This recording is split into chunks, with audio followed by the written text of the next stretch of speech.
O Bitcoin já está em máxima histórica. Sim, é verdade, já está acontecendo em 14 países ao redor do mundo. Não por conta do Bitcoin em si, mas porque a moeda desses países está indo por água abaixo e o Brasil pode estar nesse meio daqui a uns 2 anos. É isso que eu vou estar te explicando logo depois da vinheta.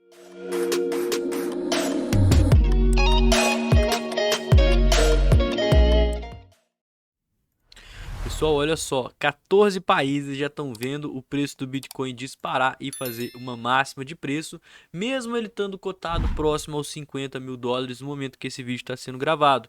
Ele ainda precisa subir mais de 34% para chegar nos 69 mil dólares, né, que é o preço máximo que a moeda chegou perante ao dólar americano. Mas, igual eu falei, né, perante ao dólar americano, porque nos últimos 3 anos tiveram várias moedas ao redor do mundo que se desvalorizaram muito, né? Vários países estão passando aí por níveis de inflação nunca vistos antes. E obviamente, né, um Bitcoin acaba sendo um Bitcoin. O Bitcoin ele é limitado, ele não é inflacionário, né? Ele só pode existir 21 milhões de Bitcoins aí na história. Então, consequentemente, né, vai precisar de mais moeda desses países para comprar Bitcoin, porque essa moeda está se desvalorizando mais.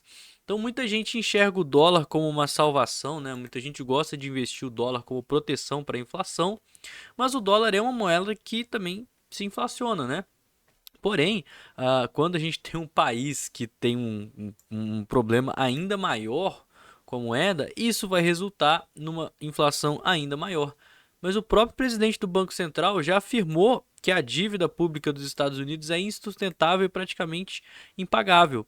Se os Estados Unidos, que é a maior economia do mundo, está nesse nível, imagina o que acontece com outros países menores com inflações absurdas, né? Um exemplo disso é o nosso vizinho aí, a Argentina.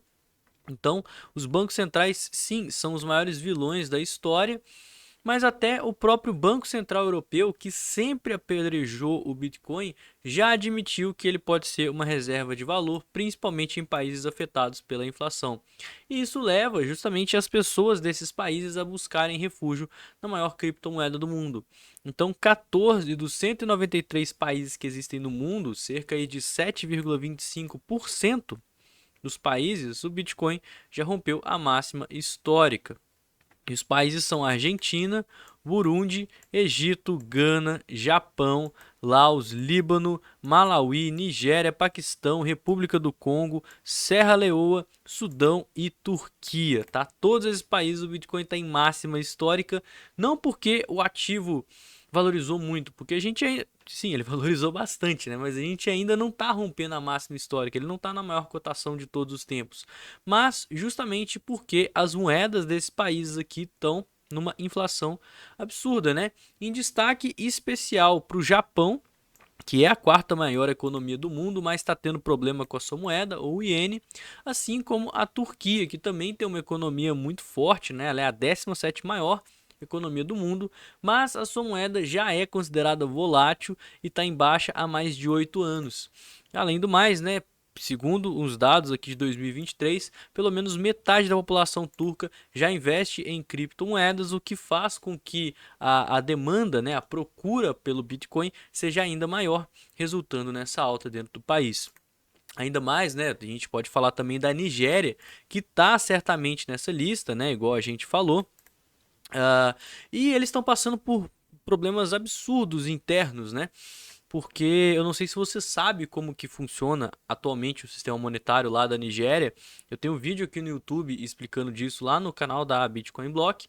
Basicamente, eles estavam lançando a sua CBDC, né, o Naira Digital, e ele forçou com que as pessoas que tivessem dinheiro físico, dinheiro em papel, corressem ao banco para depositar, porque eles alegaram que iam soltar uma nova nota, uma nova cédula, e quem tivesse a cédula antiga, ela ia perder o valor, ia perder o dinheiro. Então as pessoas correram para o banco para depositar e não perder esse valor. O valor ia ficar lá na conta bancária.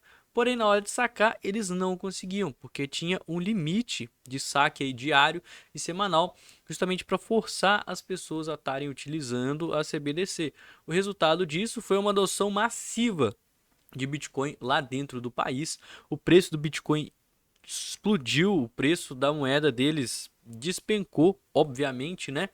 E lá a adoção tá tão grande que as pessoas elas estão utilizando as exchanges de criptomoedas para apostar na queda. Então a cotação que as pessoas estão considerando lá dentro do país, né, a cotação da moeda é com base nas corretoras internacionais.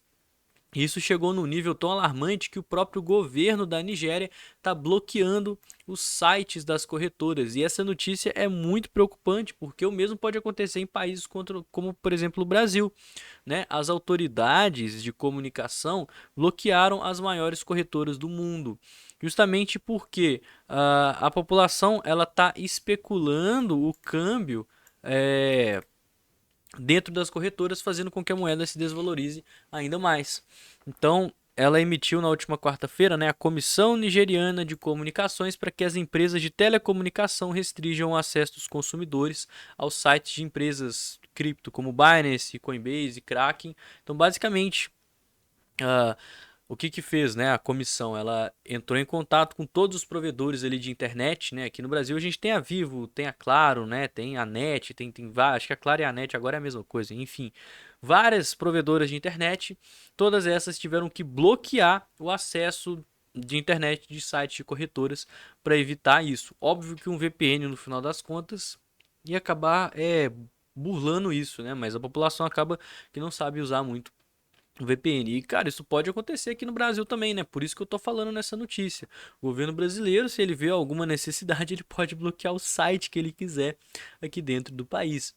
Então, de acordo com o governo, o motivo dele estar fazendo isso, né, igual eu expliquei, é porque as corretoras de criptomoedas viraram canais não oficiais para estabelecer a cotação da moeda. E aí os cidadãos estavam baseando nas corretoras de criptomoedas para negociar, né, o câmbio, sendo que existe um câmbio oficial do governo que é completamente diferente da taxa de câmbio local. Óbvio, né? A gente sabe que o Estado ele tenta sempre ferrar o cidadão. Então, igual fazia lá na Argentina, tinha o câmbio oficial e tinha o câmbio paralelo, né? Que era o dólar blue. Isso ficou muito famoso na época. E aí o dólar blue era o dólar que não era oficial, mas que as pessoas sabiam que na Argentina o peso argentino ele valia menos do que o governo divulgava, né? Ele valia muito menos, praticamente metade do câmbio oficial do governo. Então você trocar em casas de câmbio oficial, você estava perdendo aí mais do seu dinheiro, mais da metade do seu dinheiro, porque estava com uma inflação extremamente acelerada. Então as casas de câmbio paralelo cotavam baseado nesse preço dólar blue, que é o dólar paralelo, né? O preço oficial, na verdade, né? O preço de verdade que vale o peso argentino. E o mesmo está acontecendo lá na Nigéria, baseado aí nas cotações das corretoras. Então, é uma notícia também para falar, né? Como que as criptomoedas elas podem de várias formas aí serem ferramentas extremamente fortes, extremamente libertárias, né, para a própria liberdade individual da pessoa, e como que o Estado não gosta delas de uma forma ou de outra. Quem não tem Bitcoin, quem não tem criptomoedas é doido. E doido também é quem não investe dentro da BingX, que atualmente é a corretora que eu venho utilizando para fazer aí as minhas operações. Se você quiser saber mais, o link está aqui na descrição desse vídeo. Pessoal, o vídeo de hoje foi esse, espero que você tenha gostado. Se não me conhece, não conhece o canal, se inscreve, deixa o like, isso é muito importante. Segue nas redes sociais que estão todas aqui embaixo na descrição também. E eu vou ficando por aqui. Tenha um excelente dia, uma ótima semana e valeu, galera. Falou!